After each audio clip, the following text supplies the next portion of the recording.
আপনি কিভাবে জিব্রাইল আলাইহিস সালামের নাম বলেন, কিভাবে উচ্চারণ করেন তার নাম? জিব্রিল, জিব্রাইল, জিব্রাইল, জিব্রাইল, জিব্রিল, এই 5 ভাবে তার নাম উচ্চারণ করা হয়।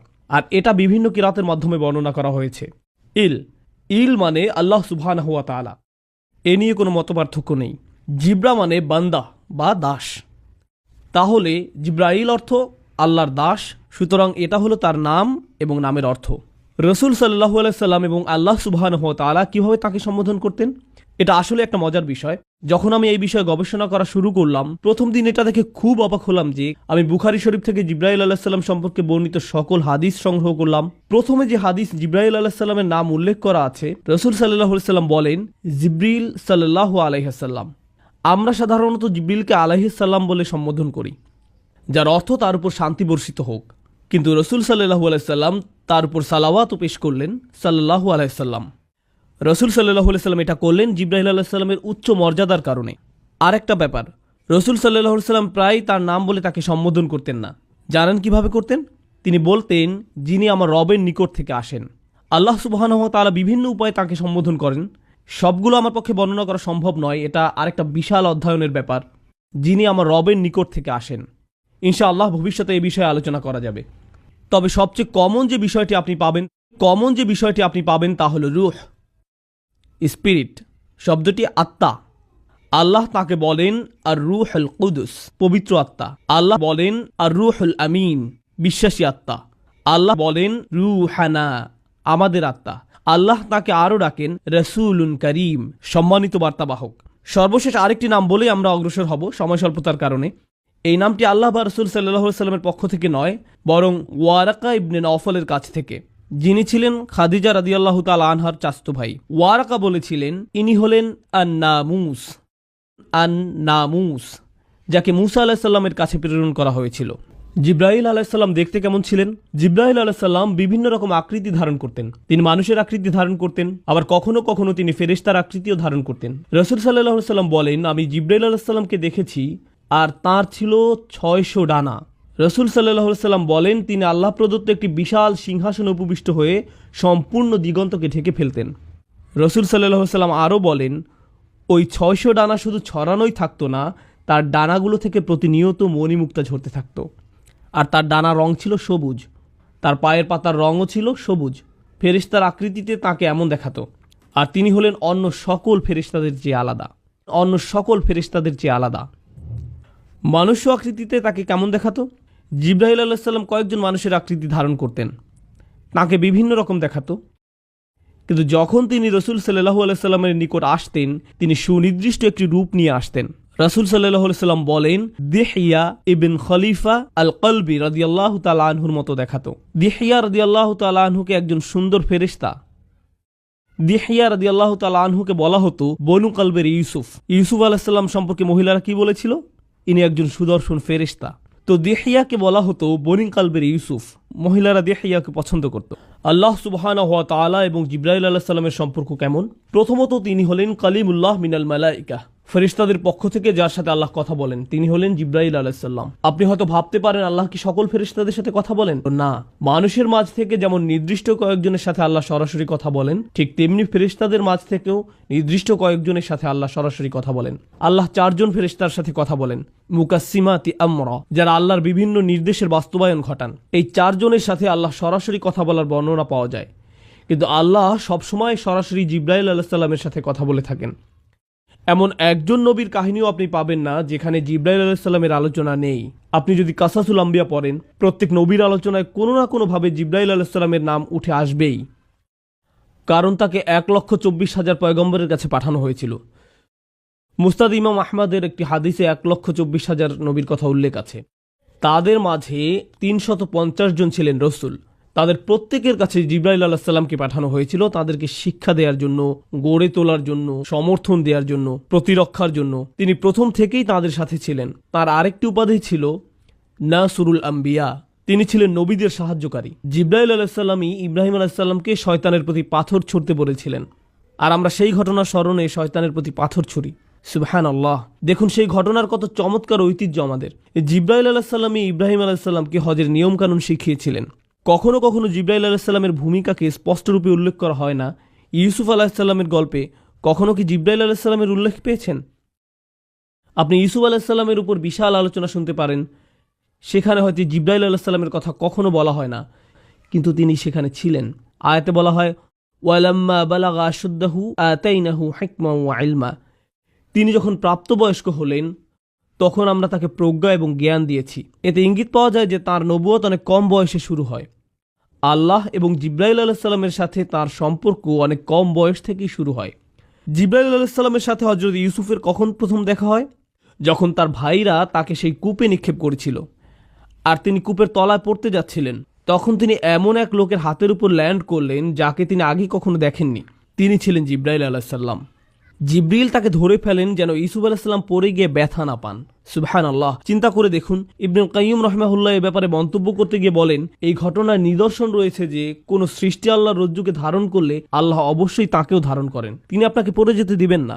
মাঝে মাঝে এই উল্লেখটা খুব সূক্ষ্ম, আপনি হয়তো কোনো লক্ষণীয় উল্লেখের কথা শুনেন না। এখানে জিব্রাইল আলাইহিসসালামের ভূমিকাটা খুবই তাৎপর্যপূর্ণ। ইউসুফ আলাইহিসসালাম যেন পড়ে গিয়ে ব্যথা না পান সেজন্য আল্লাহ তাকে পাঠালেন ধরে ফেলার জন্য। কখনো কখনো বর্ণিত গল্পের নবীর সাথে নয়, বরং নবীর শত্রুদের সাথে জিব্রাইল আলাইহিসসালামের উল্লেখ পাওয়া যায়। তো মূসা আলাইহিসসালামের ঘটনায় তিনি মূসা আলাইহিসসালামের সাথে বহুবার ছিলেন, কিন্তু মূসা আলাইহিসসালামের ঘটনায় আমরা জিবরিল আলাইহিসসালামের উল্লেখের যে সহিহ বর্ণনা পাই তা আসলে তার শত্রু ফেরাউনের সাথে। তিরমিজি শরীফের একটি হাদিসে বর্ণিত আছে, জিবরাইল আলাইহিসসালাম নবী করিম সাল্লাল্লাহু আলাইহি ওয়াসাল্লামের নিকট আসলেন এবং তাকে বললেন, ফেরাউনের মৃত্যুর দিন যদি আপনি আমাকে দেখতেন, সে যখন সমুদ্রের তলায় ডুবে মারা যাচ্ছিল, আমি গিয়ে তাকে পেলাম এবং তার মুখে কাদা নিক্ষেপ করতে লাগলাম। আমি ভয় পাচ্ছিলাম যে সে হয়তো লা ইলাহা ইল্লাল্লাহ বলে ফেলবে আর ফলে আল্লাহ তাকে ক্ষমা করে দিবেন, কারণ আমি ভয় পাচ্ছিলাম যে সে হয়তো অনুশোচনা করে লা ইলাহা ইল্লাল্লাহ বলে ফেলবে। আল্লাহ সুবহানাহু ওয়া তাআলাকে জিবরাইল আলাইহিস সালামের চেয়ে বেশি কে চেনে? জিবরাইল আলাইহিস সালাম জানেন আল্লাহ এতই দয়ালু যে এমনকি ফেরাউনের মতো পাপিষ্ঠরও সুযোগ রয়েছে, আর তিনি আশঙ্কা করছিলেন যে ফেরাউনের এক মুহূর্তের অনুশোচনা তার হয়তো সারা জিন্দেগীর অপরাধ মুছে দিতে পারে। জিবরাইল আলাইহিস সালাম চিন্তিত ছিলেন যে ফেরাউনের জন্য হয়তো একটা সুযোগ তৈরি হতে পারে। এখন জিবরাইল আলাইহিস সালাম কি ফেরাউনের ভাগ্য নষ্ট করে দিয়েছেন? না, আল্লাহ জিবরাইল আলাইহিস সালামকে বলেন, হে জিবরাইল, আমার ইজ্জত ও গৌরবের কসম, যদি সে আন্তরিকতার সাথে ক্ষমা চাইতো আমি তাকে ক্ষমা করে দিতাম। তার মুখে তোমার কাদা নিক্ষেপ কোনো কাজে আসতো না, আমি তবু তাকে ক্ষমা করে দিতাম। তার মুখে তোমার কাদা নিক্ষেপ কোনো কাজে আসতো না, আমি তবু তাকে ক্ষমা করে দিতাম। এখন দেখুন, আপনি হয়তো ভাবতে পারেন মুখে কাদা মারার কারণ কি? যখন পাপী ব্যক্তি মারা যায়, ফেরেশতারা তার মুখে আঘাত করতে থাকে। জিবরাইল আলাইহিস সালাম কেন ফেরাউনকে এত ঘৃণা করতেন? তিনি বলেন, আমি সেদিন থেকে তাকে ঘৃণা করতাম যেদিন সে বলেছিল, আমি তোমাদের শ্রেষ্ঠ প্রভু। হাদিসে আমরা জিবরাইল আলাইহিস সালামের একটা বিষয় দেখতে পাই, মাঝে মাঝে যখন জিবরাইল আলাইহিস সালাম রাসূল সাল্লাল্লাহু আলাইহি সাল্লামের কাছে আসতেন, তিনি বলতেন না আল্লাহ এটা বলেছেন, বরং তিনি বলতেন আল আলা, সর্বোত্তম প্রভু, সর্বোত্তম প্রভু। এতে আল্লাহ সুবহানাহু ওয়া তাআলার প্রতি জিবরাইল আলাইহিস সালামের অপরিসীম শ্রদ্ধার প্রকাশ পায়। পরিশেষে ইমরানের পরিবারের সাথে কোনো সময় জিবরাইল আলাইহিস সালামকে নবীর সাথে উল্লেখ না করে নবীর পরিবারের সাথে উল্লেখ করা হয়। তো আমরা মরিয়ম আলাইহিস সালামের ঘটনা জানি। মরিয়ম আলাইহিস সালাম মসজিদের বাইরে পূর্ব দিকের কোনো এক স্থানে যেতেন, মাকানান শারকিয়া। তিনি মাসে একবার মসজিদের বাইরে পূর্ব দিকের কোনো এক জায়গায় যেতেন। অনেক আলেমের মতে সেটা ছিল সূর্যোদয় দেখার উদ্দেশ্যে। তিনি সেখানে গিয়ে সূর্যোদয় দেখতেন আর আল্লাহর জিকির করতেন। তিনি সেখানে মাটিতে দুটো লাঠি গেড়ে পর্দা টাঙিয়ে দিতেন, যেন এই খোলা জায়গায় মানুষ বুঝতে পারে এটা তার বসার জায়গা, কেউ যেন এটা নিকটে না আসে। তিনি অল্প বয়স্ক মেয়ে ছিলেন, 14 থেকে 18 বছর বয়সের। মোট কথা তিনি একজন টিনেজার ছিলেন, আর তিনি একা আল্লাহর উপাসনা করছেন, আল্লাহকে একা একা স্মরণ করছেন। আল্লাহ তাআলা বলেন, ফাআরসালনা ইলাইহা রূহানা, আমরা তার কাছে আমাদের রূহকে পাঠালাম। ফাতামাসসালা লাহা বাশারান সাওয়িয়া, জিবরাইল আলাইহিস সালাম তার নিকট একজন সুদর্শন পুরুষ আকৃতিতে আবির্ভূত হলেন। জিবরাইল আলাইহিস সালাম মুখ খুলে কিছু বলার আগেই মরিয়ম আলাইহিস সালাম তাকে দেখে বললেন, আউযু বিরহমানি মিনকা ইন কুনতা তাকিয়া, আমি পরম করুণাময়ের কাছে তোমার থেকে আশ্রয় চাচ্ছি যদি তোমার অন্তরে আল্লাহর কোনো ভয় থাকে, মানে যদি তোমার ন্যূনতম কোনো শালীনতা থেকে থাকে, ভাগো এখান থেকে, কোনো কথাও বলতে যেও না, মনে করো যে এটা কখনো ঘটেনি, যাও আল্লাহর নিকট ক্ষমা প্রার্থনা করো। তাই প্রিয় বোনেরা, যদি কোনো ভাই আপনার নিকট এগিয়ে আসে, তাদের সাথে এইভাবে আচরণ করার চেষ্টা করুন। দেখুন আরবিতে কথাটা বলেন, দেখুন কি ঘটে। যদি তিনি আরবি নাও বুঝেন, তিনি ভাববেন না, এই আপর থেকে দূরে থাকাই উত্তম। আমরা এই গল্পে যদি আবার ফেরত যাই, তাহলে দেখব যে মরিয়ম আলাইহিস সালাম জিবরাইল আলাইহিস সালামের সাথে পরে কথা বলেছিলেন। কিন্তু কেন? কারণ মরিয়ম আলাইহিস সালামের এভাবে কঠিন স্বরে কথা বলতে দেখে জিব্রাইল আলাইহিস সালাম সাথে সাথে মনুষ্য আকৃতি থেকে ফেরেশতার আকৃতি ধারণ করেন। তিনি তার মনুষ্য আকৃতি ত্যাগ করেন এবং ফেরেশতার আকৃতিতে ফিরে যান। আর সেটা 600 ডানার পূর্ণ আকৃতি ছিল না। এরপর তিনি কথা চালিয়ে যান, إنما أنا رسول ربك لأهب لك غلاما زكيا। আমি আল্লাহর একজন দূত, আপনার নিকট একজন পবিত্র সন্তানের সুসংবাদ নিয়ে এসেছি। আল্লাহ এই সিদ্ধান্ত নিয়েছেন এবং কাযালিক, এটা ইতিমধ্যে করা হয়েছে। ওয়ালিনাজআলাহু আয়াতাল লিন্নাস ওয়া রাহমাতাম মিন্না, আমি তাকে মানুষের জন্য একটি নিদর্শন ও আমার পক্ষ থেকে অনুগ্রহ শুরু করতে চাই। ওয়া কানা আমরান মাকদিয়া, আর এই প্রক্রিয়া ইতিমধ্যে শুরু হয়ে গেছে। এখানে কাদা মানে সিদ্ধান্তের বাস্তবায়ন, আর কানা আমরান মাকদিয়া মানে আপনি ইতিমধ্যে গর্ভবতী হয়ে গেছেন। ফাহামালাতহু, অতঃপর তিনি গর্ভে সন্তান ধারণ করলেন। ফান্তাবাযাত বিহি মাকানান কসিয়া, ওই অবস্থায় এক দূরবর্তী স্থানে চলে গেলেন।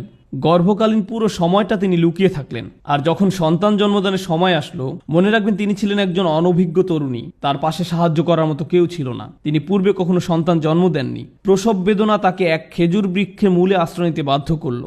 তিনি বললেন, হায়, আমি যদি কোনো কারণে এর পূর্বেই মারা যেতাম এবং মানুষের স্মৃতি থেকে বিলুপ্ত হয়ে যেতাম। যেহেতু মরিয়ম আলাইহিস সালামের গর্ভধারণ বা সন্তান জন্মদানের কোনো অভিজ্ঞতা ছিল না, আর গর্ভধারণ এবং সন্তান জন্মদান একজন মেয়ের প্রায় মৃত্যুর কাছাকাছি নিয়ে যায়।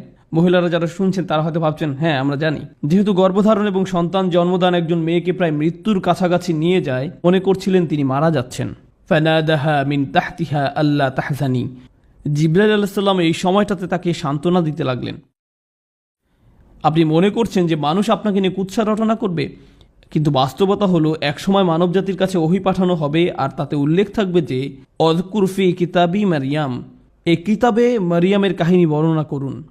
আর দেখো, কদ জাআলা রব্বুকা তাহতাকা সারিয়া, তোমার পালনকর্তা তোমার পায়ের তলায় একটি নহর জারি করেছেন, আর তুমি খেজুর গাছের কাণ্ড ধরে তোমার দিকে নাড়া দাও, তাহলে তা তোমার উপর তাজা পাকা খেজুর ফেলবে।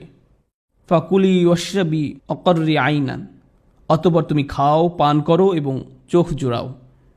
তোমার বাচ্চা তোমার চক্ষু শীতলকারী হওয়ার কথা। তোমার বাচ্চার দিকে তাকাও, কষ্টের দৃষ্টিতে নয়, সুখের দৃষ্টিতে। অতঃপর দ্বিতীয় পরীক্ষা আসলো, যখন তোমার সম্প্রদায় তোমার সন্তান সম্পর্কে জিজ্ঞেস করবে, তখন তুমি নিজের সমর্থনে কোনো কথা বলতে পারবে না। এবং ইতিমধ্যে মরিয়ম আলাইহিস সালামের পূর্ণ বিশ্বাস তৈরি হয়ে গেল যে আল্লাহর সাহায্য তার সাথেই রয়েছে। তাই মরিয়ম আলাইহিস সালাম যখন তার সম্প্রদায়ের সম্মুখীন হলেন, তিনি জানতেন না যে আল্লাহ কিভাবে তাকে রক্ষা করবেন। কিন্তু যেহেতু তাকে সঠিক উপায়ে প্রশিক্ষিত করা হয়েছে, আল্লাহর উপর তার নির্ভরতা চূড়ান্ত রূপে আবির্ভূত হলো। তিনি ভাবলেন কিছু একটা ঘটতে যাচ্ছে, আর ঠিকই আল্লাহ সুবহানাহু ওয়া তাআলা তাকে পুরস্কৃত করলেন। এখানে জিবরাইল আলাইহিস সালাম ঈসা আলাইহিস সালামের দায়িত্ব গ্রহণ করেন। আল্লাহ সুবহানাহু ওয়া তাআলা বলেন, আমরা তাকে পবিত্র আত্মার মাধ্যমে সাহায্য করেছি। এমনকি আল্লাহ এটাকে ঈসা আলাইহিস সালামের প্রতি একটি অনুগ্রহ হিসাবে উল্লেখ করেন। আমি তোমাকে পবিত্র আত্মার মাধ্যমে সাহায্য করেছি। ঈসা আলাইহিস সালামকে জিবরাইল আলাইহিস সালামের মাধ্যমে তার সারা জীবন জুড়ে সাহায্য করা হয়। শুধু এটা নয়, বরং আলেমদের মতে জিবরাইল হচ্ছেন একমাত্র ফেরেশতা যিনি কোনো নবীকে আকাশে নিয়ে যেতে পারেন। তো যখন ঈসা আলাইহিস সালামকে ক্রুশবিদ্ধ করে হত্যা করার ষড়যন্ত্র করা হয়, তখন তাকে জীবিত অবস্থায় আকাশে উঠিয়ে নেওয়ার জন্য একজন ফেরেশতা পাঠানো হয়। কিয়ামতের পূর্বে আল্লাহর হুকুমে তাকে আবার পৃথিবীতে পাঠানো হবে, আর সে ফেরেশতা ছিলেন জিবরিল আলাইহিস সালাম। আমি এর তাৎপর্য বোঝার চেষ্টা করেছিলাম যে কেন আল্লাহ এই কথাটি ওয়া মা তানাজ্জালু ইল্লা বিআমরি রাব্বিকা সূরা মরিয়মে বলেছেন।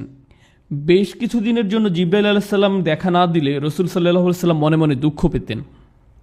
আর তাই জিবরাইল আলাইহিস সালাম রাসূল সাল্লাল্লাহু আলাইহি ওয়াসাল্লামকে বললেন, দেখুন, আল্লাহর নির্দেশ পেলেই কেবল আমরা আপনার কাছে আসি। আমরা নিজেদের ইচ্ছা মতো আসতে পারি না, আমরা এই সিদ্ধান্ত নিতে পারি না। আর এই কথাটি খুবই ব্যক্তিগত শোনায়, ওয়া মা নাতানাজ্জালু ইল্লা বিআমরি রাব্বিক। কেন সূরা মরিয়মে? ইসলামী পণ্ডিতদের মতে এই সূরায় বর্ণিত প্রত্যেক নবীর ঘটনায় জিবরাইল আলাইহিস সালামের গুরুত্বপূর্ণ ভূমিকা রয়েছে। চিন্তা করে দেখুন, জাকারিয়া, মারিয়াম, ঈসা, ইব্রাহিম, মুসা, ইদ্রিস, ইসমাঈল আলাইহিস সালাম, ওনাদের সবার জীবনে জিবরাইল আলাইহিস সালাম গুরুত্বপূর্ণ ভূমিকা পালন করেন। তাই এই সূরাতেই রাসূল সাল্লাল্লাহু আলাইহি ওয়াসাল্লামকে বলা হয়েছে, দেখুন, আমরা শুধু আল্লাহর হুকুমেই অবতরণ করি জ্ঞান নিয়ে। আর তখন জিবরিল আলাইহিস সালামের আগমনে আপনি সন্তুষ্ট হয়ে যাবেন। ফেরেশতাদের মাঝে যিনি রাসূল সাল্লাল্লাহু আলাইহি ওয়াসাল্লামের সবচেয়ে নিকটবর্তী ছিলেন, যিনি রাসূল সাল্লাল্লাহু আলাইহি ওয়াসাল্লামকে সহযোগিতা করেছেন, তার প্রতিরক্ষার ব্যবস্থা করেছেন, তিনি ছিলেন জিবরিল আলাইহিস সালাম। অন্য একটি বর্ণনা রাসূল সাল্লাল্লাহু আলাইহি ওয়াসাল্লাম আরো বলেন, ما من نبي إلا له وزيران من أهل السماء ووزيران من أهل الأرض। প্রত্যেক নবীকেই আল্লাহ সুবহানাহু ওয়া তাআলা দুনিয়া থেকে দুজন এবং আকাশ থেকে দুজন মন্ত্রী দান করেছেন। আমাকে দিয়ে আকাশের দুজন মন্ত্রী হলেন জিবরিল এবং মিকাল, আর দুনিয়া থেকে প্রদত্ত দুজন হলেন আবু বকর এবং ওমর রাদিয়াল্লাহু তাআলা আনহু। জিবরিল আলাইহিসসালাম এবং রাসূল সাল্লাল্লাহু আলাইহি সাল্লামের প্রথম সাক্ষাৎকারটি কেমন ছিল? আনাস ইবনে মালিক রাদিয়াল্লাহু তাআলা আনহু বর্ণনা করেন, রাসূলুল্লাহ সাল্লাল্লাহু আলাইহি সাল্লামের ছেলেবেলায় তিনি অন্য বাচ্চাদের সাথে খেলছিলেন, দৌড়াদৌড়ি করছিলেন ঠিক সকল বাচ্চার মতো। হঠাৎ করে এক ব্যক্তির আবির্ভাব হয়, তিনি রাসূল সাল্লাল্লাহু আলাইহি সাল্লামকে ধরে মাটিতে শুইয়ে দিলেন। এটা দেখে অন্য বাচ্চারা দৌড়ে তাদের পিতামাতার কাছে চলে গেল এবং বলতে লাগলো মুহাম্মদকে হত্যা করা হয়েছে। অন্য বাচ্চারা যখন দৌড়ে পালাতে লাগলো, তখন রাসূল সাল্লাল্লাহু আলাইহি সাল্লাম দেখছিলেন যে এই লোকটি তাকে কি করতে যাচ্ছে। আল্লাহ রাসূল সাল্লাল্লাহু আলাইহি সাল্লাম বলেন, তিনি আমার বুক কেটে ফেললেন, তিনি আমার বুক খুলে ফেললেন। তিনি বললেন, এটা হলো তোমার অন্তরের শয়তানের অংশ। তিনি রাসূল সাল্লাল্লাহু আলাইহি সাল্লামের হার্ট বের করলেন এবং তা থেকে কিছু একটা বের করে নিলেন আর বললেন, এটা হলো তোমার অন্তরের শয়তানের অংশ। তারপর তিনি এটাকে ফেলে দিলেন। এরপর তিনি সোনালী রঙের একটি পাত্রে রাখা জমজমের পানিতে আমার হাড় ধুয়ে ফেললেন। আর এই বাচ্চা অবস্থায় রাসূল সাল্লাল্লাহু আলাইহি সাল্লাম সব কিছু অবলোকন করেছেন। এরপর রাসূল সাল্লাল্লাহু আলাইহি সাল্লামের হাড়কে আবার যথাস্থানে রেখে দেওয়া হলো। অন্য বাচ্চারা ফিরে এসে দেখলো যে রাসূল সাল্লাল্লাহু আলাইহি সাল্লামের বুক সেলাই করে দেওয়া হয়েছে আর তার মুখমণ্ডল নীল বর্ণ ধারণ করলো। রাসূল সাল্লাল্লাহু আলাইহি সাল্লামের হাড় বের করে পবিত্র করা হলো। সে সময় তিনি এই ঘটনার কোনো ব্যাখ্যা খুঁজে পেলেন না। তিনি এই ঘটনায় চরম কষ্ট পেলেন। তিনি বুঝতে পারলেন না যে কেন এটা হলো। তিনি বুঝতে পারলেন না এটা কি হলো। ঠিক 34 বছর পর তিনি যখন 40 বছর বয়সে পদার্পণ করলেন, আয়েশা রাদিয়াল্লাহু তাআলা আনহা বলেন, তিনি ভালো স্বপ্ন দেখতে লাগলেন। এটা তিনি একাধারে 6 মাস যাবৎ দেখতে লাগলেন। তিনি রাতে যা স্বপ্নে দেখতেন তাই দিনের বেলায় সত্যে পরিণত হতো। তিনি উপলব্ধি করলেন যে কিছু একটা ঘটতে যাচ্ছে। এ থেকে আমরা কিছুটা বুঝতে পারি যে কেন হঠাৎ করে রাসূল সাল্লাল্লাহু আলাইহি সাল্লাম গুহায় গিয়ে ধ্যানমগ্ন হতে লাগলেন এবং প্রার্থনা করতে লাগলেন। তিনি এবং খাদিজা রাদিয়াল্লাহু তাআলা আনহা বুঝতে পারলেন যে অতি প্রাকৃতিক কিছু ঘটতে যাচ্ছে। ঐশ্বরিক কেউ একজন তাদের সাথে যোগাযোগ করছে, কোনো এক ধরনের বিশেষ সৃষ্টি তাদের সাথে যোগাযোগ করছে। এই অবস্থায় 6 মাস যাবৎ চলল। আয়েশা রাদিয়াল্লাহু তাআলা আনহু বলেন, তারপর আল্লাহ সুবহানাহু ওয়া তাআলা নির্জনতাকে রাসূল সাল্লাল্লাহু আলাইহি সাল্লামের নিকট প্রিয় করে দিলেন। হঠাৎ করেই তিনি একা থাকতে পছন্দ করা শুরু করলেন। রাসূলুল্লাহ সাল্লাল্লাহু আলাইহি সাল্লাম হেরা গুহায় আরোহণ করতেন। হেরা গুহায় আরোহণ করতে প্রায় 2 ঘন্টা সময় লাগে। আপনারা যদি কখনো হেরা গুহায় ওঠেন তাহলে সম্পূর্ণ মক্কাকে দৃষ্টি সীমানায় দেখতে পাবেন। সুবহানাল্লাহ, আপনি সব কিছু দেখতে পাবেন। রাসূল সাল্লাল্লাহু আলাইহি সাল্লাম দিনের পর দিন, কখনো পুরো সপ্তাহ জুড়ে, অবশেষে পুরো রমজান মাস সেখানে অবস্থান করেন। তিনি সেখানে দ্বীনে হানিফ তথা ইব্রাহিম আলাইহিস সালামের শেখানো পন্থায় আল্লাহর ইবাদত করতেন। অর্থাৎ তিনি সেখানে গিয়ে যেভাবে পারতেন আল্লাহর ইবাদত করতেন। সুশৃঙ্খল কোনো নামাজের নিয়ম তখন জানা ছিল না। তিনি ইব্রাহিম আলাইহিস সালামের রেখে যাওয়া নিয়মে আল্লাহকে ডাকতেন। ঠিক এটাই বর্ণিত আছে। তো হঠাৎ করে একদিন তিনি জিবরাইল আলাইহিস সালামকে দেখতে পেলেন। আপনাদের কি মনে হয় তখন জিবরিল আলাইহিস সালাম কি ফেরেশতার আকৃতিতে দেখা দেন, না মানুষের আকৃতিতে? মানুষের আকৃতিতে। আপনারা হয়তো ভাবছেন রাসূল সাল্লাল্লাহু আলাইহি সাল্লাম তাহলে ভয় পেয়ে গেলেন কেন? চিন্তা করে দেখুন, আপনি হয়তো 2 ঘন্টা ধরে সেখানে অবস্থান করছেন, আশেপাশে কেউ নেই। তারপর আচমকা গুহার মুখে এক অপরিচিত লোককে দাঁড়িয়ে থাকতে দেখলেন, কোনো কথা বলছে না। আপনি যদি রাসূল সাল্লাল্লাহু আলাইহি সাল্লামের জায়গায় থাকতেন, আপনি কি ভাবতেন? তাছাড়া পরবর্তীকালের বর্ণনা থেকে আমরা ধারণা পাই তখন কি ঘটেছিল। রাসূল সাল্লাল্লাহু আলাইহি সাল্লাম যখন খাদিজা রাদিয়াল্লাহু তাআলা আনহার নিকট ঘটনা বর্ণনা করছিলেন, তিনি বলেন, যাকে আমি স্বপ্নে দেখি সে আমার নিকট এসেছিল। সুতরাং আমরা আরও বুঝলাম যে রাসূল সাল্লাল্লাহু আলাইহি সাল্লাম ইতোমধ্যে জিবরাইল আলাইহিস সালামকে স্বপ্নে দেখেছিলেন। তো তিনি চিন্তা করছিলেন, অদ্ভুত, আমি তো এখন ঘুমাচ্ছি না, আমি তো স্বপ্নে নেই, বাস্তবে। এর থেকে জিবরিল আলাইহিস সালাম কেন রাসূল সাল্লাল্লাহু আলাইহি সাল্লামকে জড়িয়ে ধরেছিলেন? এটা স্বপ্ন নয়, বাস্তব। ইকরা, পড়ুন, আপনি কোনো কল্পিত কিছু দেখছেন না। এটা কল্পিত কোনো ছায়ামূর্তি নয়। আমি আপনাকে শক্ত করে জড়িয়ে ধরছি শুধু আমার বাস্তবতা বোঝাতে নয়। ইন্না সানুলকি আলাইকা কওলান সাকিলা, যে ওহী আপনার উপর নাজিল হতে যাচ্ছে তা হবে অত্যন্ত ভারী। এই বাণী ধারণ করার জন্য আপনাকে প্রস্তুত হতে হবে। এরপর তিনি তাকে আদেশ করলেন, পড়ুন। তারপর রাসূল সাল্লাল্লাহু আলাইহি সাল্লামকে ছেড়ে দিলেন। রাসূল সাল্লাল্লাহু আলাইহি সাল্লাম বললেন, আমি পড়তে জানি না। জিবরিল আলাইহিস সালাম তাকে আবারও শক্ত করে জড়িয়ে ধরলেন এবং বললেন, ইকরা। রাসূল সাল্লাল্লাহু আলাইহি সাল্লাম বললেন, আমি পড়তে জানি না। জিবরিল আলাইহিস সালাম রাসূল সাল্লাল্লাহু আলাইহি সাল্লামকে তৃতীয়বারের মতো শক্ত করে জড়িয়ে ধরলেন এবং পরবর্তীকালে রাসূল সাল্লাল্লাহু আলাইহি সাল্লাম বর্ণনা করেন, জিবরিল আলাইহিস সালাম আমাকে এত শক্ত করে জড়িয়ে ধরেন যে আমি মনে করছিলাম আমি মারা যাব। তিনি বললেন, পড়ুন।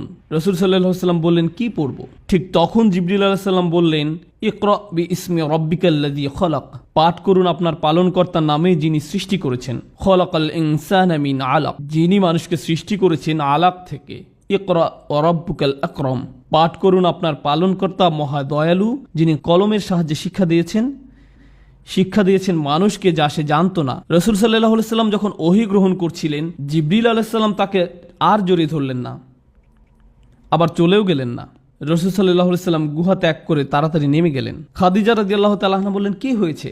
এখন দেখুন, রাসূল সাল্লাল্লাহু আলাইহি সাল্লাম যখন তাকে বললেন কি ঘটেছে, খাদিজা রাদিয়াল্লাহু তাআলা আনহা সহজেই তাকে বলতে পারতেন, আপনি ওই গুহায় যাওয়া বন্ধ করে দিন, আপনার মনে হয় বাসায় থাকা উচিত, আপনার ওই ঘরের কোনায় ধ্যান করতে পারেন, কেউ আপনাকে ডিস্টার্ব করবে না, ইনশাআল্লাহ এরকম কিছু আর ঘটবে না। তিনি এসবের কিছুই বললেন না। দেখুন কেমন চমৎকার ছিলেন তিনি, সুবহানাল্লাহ। রাসূল সাল্লাল্লাহু আলাইহি সাল্লাম নিজের উপর বিশ্বাস করার আগে খাদিজা তার উপর বিশ্বাস করেন। সত্যি তিনি রাসূল সাল্লাল্লাহু আলাইহি সাল্লামকে বলেন, আল্লাহ কখনোই আপনাকে অপমানিত করবেন না। তিনি রাসূল সাল্লাল্লাহু আলাইহি সাল্লামের গত 15 বছরের জীবনী বর্ণনা করতে লাগলেন। আপনি এমন মানুষ যিনি আত্মীয়তার বন্ধন রক্ষা করেন, আপনি এতিমদের যত্ন নেন, আপনি আপনার প্রতিবেশী এবং মেহমানদের প্রতি উদার, আপনি কোনো সমস্যায় পড়লে তার দায়িত্ব কাঁধে তুলে নেন, আল্লাহ কখনোই আপনাকে অপমানিত করবেন না। খাদিজা রাদিয়াল্লাহু তাআলা আনহা বলেন, চলেন ওয়ারাকার কাছে যাই। তো তাঁরা তার নিকট গেলেন। রাসূল সাল্লাল্লাহু আলাইহি সাল্লাম যা দেখলেন তা ওয়ারাকার নিকট বর্ণনা করলেন। ওয়ারাকার সাথে সাথে বলে উঠলেন, ইনি নামুস, আপনি সেই রাসূল যার জন্য সবাই অপেক্ষা করছে। এই ফেরেশতাই মূসা আলাইহিস সালামের কাছে এসেছিলেন।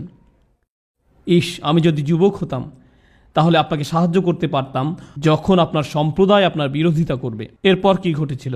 আয়েশা রাদিয়াল্লাহু তাআলা আনহা বর্ণনা করেন, এরপর বহু দিন যাবৎ ওহী অবতীর্ণ হওয়া বন্ধ থাকে। রাসূল সাল্লাল্লাহু আলাইহি সাল্লাম অপেক্ষা করতে লাগলেন যেন সেই ফেরেশতা আবার দেখা দেন। রাসূল সাল্লাল্লাহু আলাইহি সাল্লাম আবার ওই পাহাড়ে ঘুরতে লাগলেন। তিনি নিজের ভাষায় তা এভাবে বর্ণনা করেন যে তার মানসিক অবস্থা এমন ছিল যে তিনি যেন চাইতেন নিজেকে পাহাড় থেকে ছুঁড়ে ফেলে দিতে। তিনি স্পষ্ট রূপে জানতে চান যে কি ঘটেছে। প্রতিবার রাসূল সাল্লাল্লাহু আলাইহি সাল্লাম পাহাড়ে গেলে জিবরিল আলাইহিস সালামের কণ্ঠ শুনতে পেতেন, ও মুহাম্মদ, আপনি আল্লাহর সত্য রসূল। এতে রাসূল সাল্লাল্লাহু আলাইহি সাল্লাম কিছুটা সান্ত্বনা পেতেন এবং ঘরে ফিরে আসতেন। এরপর পরবর্তীতে তিনি শুধু যে ও মুহাম্মদ আপনি আল্লাহর সত্য রসূল এ কথা বলতেন তা নয়, তিনি আরও বলতেন, আমি জিবরিল। তো তিনি রাসূল সাল্লাল্লাহু আলাইহি সাল্লামের নিকট বিষয়টা পরিষ্কার করলেন যে তিনি জিবরিল আলাইহিস সালাম, কিন্তু তবুও কোনো কোরআন বা ওহী অবতীর্ণ হয়নি। অবশেষে অন্য একদিন রাসূল সাল্লাল্লাহু আলাইহি সাল্লাম হাঁটছিলেন, আর এবার ইয়া মুহাম্মদ ইন্নাকা রাসূলুল্লাহি হাক্কা, ও মুহাম্মদ আপনি আল্লাহর সত্য রসূল। বুখারী শরীফে জাবির রাদিয়াল্লাহু তাআলা আনহু থেকে বর্ণিত আছে, রাসূল সাল্লাল্লাহু আলাইহি সাল্লাম হাঁটছিলেন, তারপর হঠাৎ উপরের দিকে তাকিয়ে দেখলেন জিবরিল আলাইহিস সালাম তার পরিপূর্ণ ফেরেশতা আকৃতি ধারণ করে সম্পূর্ণ আকাশ ঢেকে আছেন, সম্পূর্ণ দিগন্ত ঢেকে আছেন। আল্লাহ জিবরিল আলাইহিস সালাম সম্পর্কে বলেন, যু মিররাতিন ফাস্তাওয়া, প্রজ্ঞার অধিকারী, সে নিজ আকৃতিতে স্থির হয়েছিল। জিবরিল আলাইহিস সালাম পুরো আকাশ জুড়ে আবির্ভূত হলেন।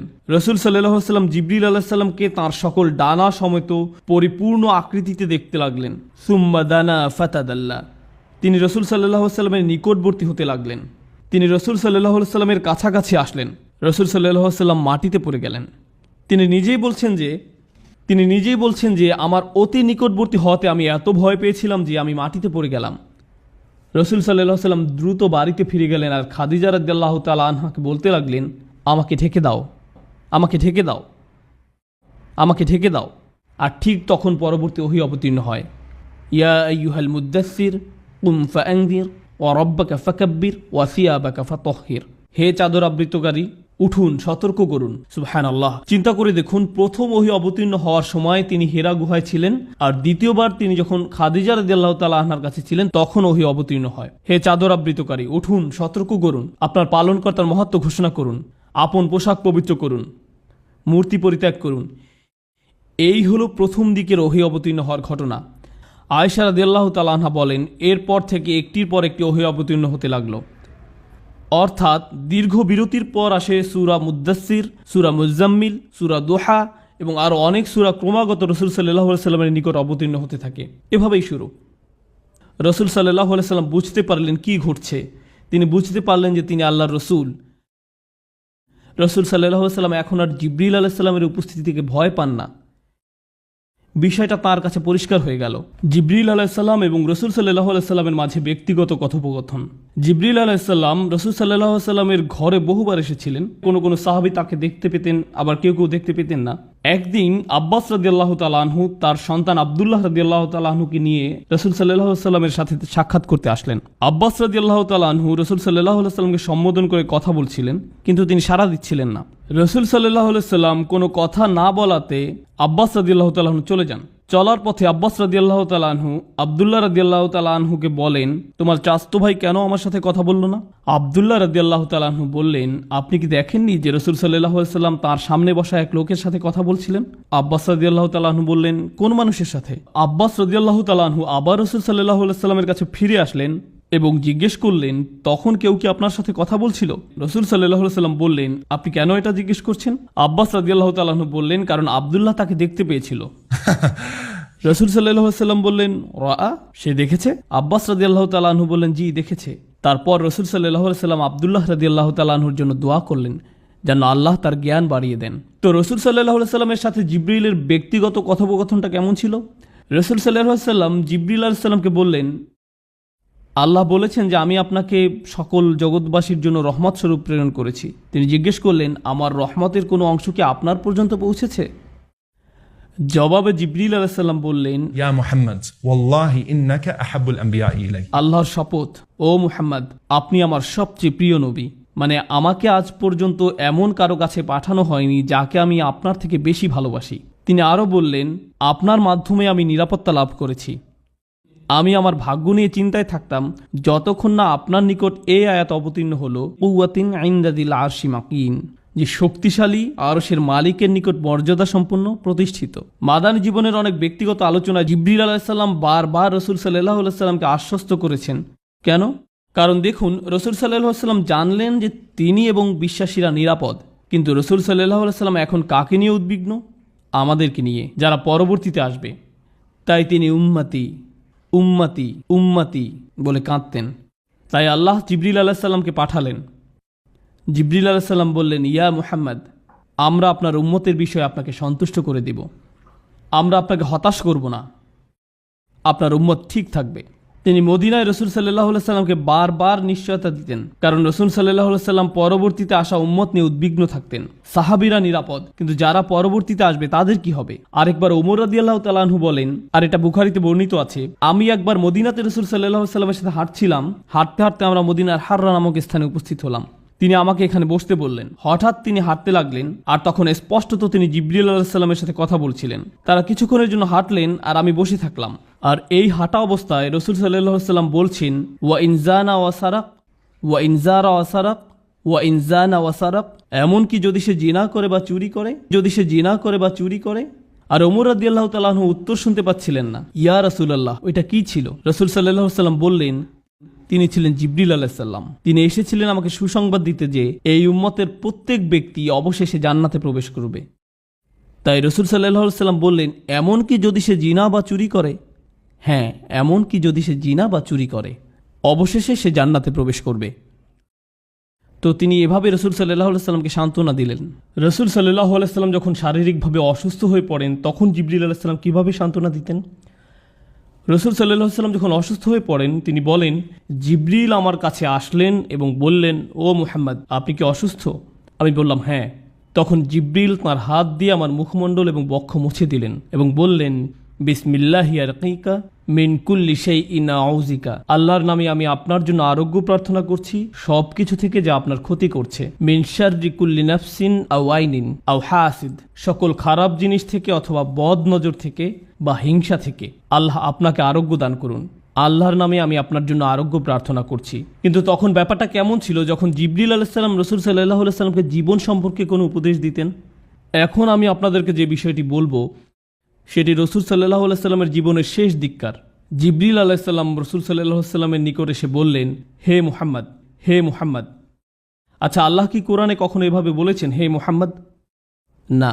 ইয়া নবী আল্লাহ, ইয়া রাসূল আল্লাহ, ও আল্লাহর নবী, ও আল্লাহর রাসূল। তাহলে জিবরিল আলাইহিস সালাম কি করে ইয়া মুহাম্মদ বলার সাহস করলেন? আলেমরা বলেন যে যখন জিবরিল আলাইহিস সালাম বলেন ইয়া মুহাম্মদ, এর মানে হলো এখনকার বিষয়টি ওহির বাইরের বিষয়। যখন আমি আপনাকে ইয়া মুহাম্মদ বলি, তার মানে বিষয়টি আপনি মুহাম্মদ আর আমার মধ্যকার। সুতরাং এটা হলো কেবল এমন একক সময় যখন জিবরাইল ইয়া রাসূলুল্লাহ বলে সম্বোধন করলেন না। সুতরাং তিনি বললেন, হে মুহাম্মদ, 5টি উপদেশ দিচ্ছি আপনাকে। عش ما شئت فإنك ميت আপনি যেভাবে খুশি জীবনযাপন করুন, কিন্তু এ কথা মনে রাখবেন যে আপনি একদিন মৃত্যুবরণ করবেন। তিনি আরও বলেন, واحبب ما شئت فإنك مفارق আপনি যাকে খুশি ভালোবাসুন, কিন্তু মনে রাখবেন যে একদিন আপনি তার থেকে বিচ্ছিন্ন হয়ে যাবেন। واعمل ما شئت فإنك مجزي به. 3, আপনি যা খুশি তাই করতে পারেন, কিন্তু এ কথা স্মরণ রাখবেন যে আপনার কর্ম অনুযায়ী আপনাকে প্রতিফল দেয়া হবে। মানে হলো প্রত্যেকটি বিষয় আখিরাতে আসবে, প্রত্যেকটি পুরস্কারই আখিরাতে দেয়া হবে। আপনি যা করেন তা করতে থাকুন আর মনে রাখবেন যে এর বদলা আখিরাতে পাবেন। واعلم أن شرف المؤمن قيامه بالليل. জেনে রাখুন একজন বিশ্বাসীর জন্য সত্যিকারের আভিজাত্য রাত্রিবেলা নামাজে দাঁড়ানোর মাঝে, আর তার প্রকৃত মর্যাদা আত্মনির্ভরশীলতার মাঝে। নিজেকে মানুষের প্রয়োজন থেকে মুক্ত রাখতে চেষ্টা করুন। আর্থিকভাবে, আবেগের দিক থেকে, মানসিকভাবে বা শারীরিকভাবেই হোক, একজন মানুষ হিসাবে আপনার সম্মান ও মর্যাদা অন্য মানুষের উপর নির্ভর না হওয়ার প্রচেষ্টার মাঝে। যে কোনো ব্যাপারেই হোক না কেন, নিজেকে মানুষের প্রয়োজন থেকে মুক্ত রাখতে চেষ্টা করুন। এরপর রসুল সাল্লাল্লাহু আলাইহি ওয়াসাল্লাম জীবনের অন্তিম সময় অনুভব করলেন। আর যখন অবস্থা ক্রমান্বয়ে খারাপ হতে থাকে, আবু সাঈদ খুদরি রাদিয়াল্লাহু তাআলা আনহু বর্ণনা করেন, রসুল সাল্লাল্লাহু আলাইহি ওয়াসাল্লাম সাহাবাদের মাঝে অবস্থান করছিলেন। তিনি খুব সাধারণভাবে বললেন, নিশ্চয়ই আল্লাহ তাআলা তাঁর এক বান্দাকে এভাবে এখতিয়ার দিয়েছেন যে বান্দা হয় দুনিয়ার শান শওকতকে পছন্দ করবে অথবা যা কিছু আল্লাহর কাছে রয়েছে তা থেকে পছন্দ করবে। রসুল সাল্লাল্লাহু আলাইহি ওয়াসাল্লামের বাড়িতে সবাই কাঁদছিল, কারণ সবাই বুঝতে পারছিলেন যে রসুল সাল্লাল্লাহু আলাইহি ওয়াসাল্লামের অন্তিম সময় চলে এসেছে, তিনি শেষ সময়ের নিকটবর্তী। বিশেষ করে ফাতিমা রাদিয়াল্লাহু তাআলা আনহা ভীষণভাবে বিধ্বস্ত হলেন। তাঁর কন্যা উম্মু আবিহা, তার পিতার মা, সর্বদা তার সাথে ছিলেন ওই সময়। রসুল সাল্লাল্লাহু আলাইহি সাল্লাম তার প্রতি ভালোবাসা দেখালেন, মমতা দেখালেন। এমনকি যখন তিনি কোনোভাবে কথাও বলতে পারছিলেন না, তখনও তিনি হাতের ইশারায় ফাতিমাকে ডাকলেন। ফাতিমা রাদিয়াল্লাহু তাআলা আনহা কাছে আসলেন। রসুল সাল্লাল্লাহু আলাইহি সাল্লাম তাকে আরও নিকটে আসতে বললেন, তার কানে কিছু বললেন। ফাতিমা রাদিয়াল্লাহু তাআলা আনহা আরও বেশি করে কাঁদতে লাগলেন। রসুল সাল্লাল্লাহু আলাইহি সাল্লাম তাকে পুনরায় কাছে আসতে বললেন এবং চুপিসারে আরও কিছু কথা বললেন। এবার কথা শুনে ফাতিমা রাদিয়াল্লাহু তাআলা আনহা হাসিতে ফেটে পড়লেন। আয়েশা রাদিয়াল্লাহু তাআলা আনহা এগুলো দেখে হতবুদ্ধি হয়ে গেলেন যে একবার ফাতিমা কাঁদছেন, আবার হঠাৎ করে হাসছেন। সুতরাং তিনি ফাতিমা রাদিয়াল্লাহু তাআলা আনহাকে চাপাচাপি করছিলেন যে বলো না, কি বলেছেন তিনি। শেষে ফাতিমা রাদিয়াল্লাহু তাআলা আনহা বলতে বাধ্য হলেন যে তিনি বলেছেন, জিব্রাইল সাধারণত প্রতি রমজানে আমাকে নিয়ে পুরো কোরআন একবার ঝালিয়ে নেন, আর এই বছর রমজানে তিনি 2 বার পুনঃপাঠ করেছেন। তার মানে হলো জিবরিল আলাইহিস সালাম ওহীকে শক্তিশালী করে দিলেন, আর আমার মনে হয় না আমি আর রোগ থেকে আরোগ্য লাভ করব। আয়েশা রাদিয়াল্লাহু তাআলা আনহা রসুল সাল্লাল্লাহু আলাইহি ওয়াসাল্লামকে যেখানে নিয়ে যাওয়া প্রয়োজন সেখানে নিয়ে যাচ্ছেন। তিনি রসুল সাল্লাল্লাহু আলাইহি ওয়াসাল্লামকে দৃঢ় হতে সাহায্য করেন, আর এমত অবস্থায় রসুল সাল্লাল্লাহু আলাইহি ওয়াসাল্লাম তার শরীরে হেলান দিয়ে আছেন। তার দৃষ্টি পড়ল আব্দুর রহমান ইবনে আবু বকর রাদিয়াল্লাহু তাআলা আনহুর উপরে, যিনি আয়েশা রাদিয়াল্লাহু তাআলা আনহার ভাই। তিনি দেখলেন তার পকেটে একটি মিসওয়াক রয়েছে এবং আয়েশা রাদিয়াল্লাহু তাআলা আনহা বললেন যে আমি বুঝতে পারছিলাম যে রসুল সাল্লাল্লাহু আলাইহি ওয়াসাল্লাম এটি পেতে চাচ্ছেন। আয়েশা রাদিয়াল্লাহু তাআলা আনহা রসুল সাল্লাল্লাহু আলাইহি ওয়াসাল্লামকে বললেন, আপনি কি মিসওয়াক চান? রসুল সাল্লাল্লাহু আলাইহি ওয়াসাল্লাম মাথা নাড়িয়ে সম্মতি দিলেন। আব্দুর রহমান তার অব্যবহৃত মিসওয়াকটি আয়েশা রাদিয়াল্লাহু তাআলা আনহাকে দিলেন। তিনি এটাকে চিবিয়ে নরম করলেন এবং রসুল সাল্লাল্লাহু আলাইহি ওয়াসাল্লামের মুখে পুরে দিলেন। অর্থ হলো রসুল সাল্লাল্লাহু আলাইহি ওয়াসাল্লাম প্রত্যেক ওয়াক্ত সালাতের পূর্বে মিসওয়াক করতেন, কারণ তিনি চাইতেন যে আল্লাহর সাথে সাক্ষাৎকালে যেন তার শ্বাস প্রশ্বাস বিশুদ্ধ থাকে, প্রতিদিনই 5 বার। তিনি বললেন তিনি এটিকে ফরজ করতে পারতেন যদি উম্মতের জন্য কষ্টকর না হতো। তিনি আল্লাহর সাথে সাক্ষাতের পূর্বে প্রতিবারই মিসওয়াক করতেন। আয়েশা রাদিয়াল্লাহু তাআলা আনহা বলেন, যখন তিনি মিসওয়াক করা সমাপ্ত করলেন, دخل علينا جبريل. তখনই জিবরিল আলাইহিস সালাম আমাদের মাঝে প্রবেশ করলেন। আয়েশা রাদিয়াল্লাহু তাআলা আনহা রাসূল সাল্লাল্লাহু আলাইহি সাল্লামের দিকে তাকালেন আর দেখতে পেলেন তাঁর চেহারা আলোয় উদ্ভাসিত হলো। জিবরিল আলাইহিস সালাম, যিনি নবীকে উপরের উপদেশগুলো দিয়েছিলেন, তিনি নবী সাল্লাল্লাহু আলাইহি সাল্লামকে বললেন, শুনুন, আমি আপনাকে একটি বিষয় পছন্দ করতে বলবো। হয়তো আপনি আপনার সাহাবীদের সাথে থাকবেন এবং সুন্দরভাবে জীবনযাপন করবেন, অথবা আপনি সর্বোচ্চ আল্লাহর সাহচর্যে থাকবেন। জিবরিল আলাইহিস সালাম যখন এই কথাটি বললেন, তখন নবী সাল্লাল্লাহু আলাইহি সাল্লাম তার উত্তরে বললেন, বালা রফিকিল আলা, আল্লাহুম্মা রফিকিল আলা। ও আল্লাহ, আমি সর্বোচ্চ বন্ধুর সাহচর্য কামনা করি। আয়েশা রাদিয়াল্লাহু তাআলা আনহা বলেন, যখন তিনি আর রফিকিল আলা বলছেন, তিনি যেন তার সমস্ত শরীরকে ছেড়ে দিচ্ছেন।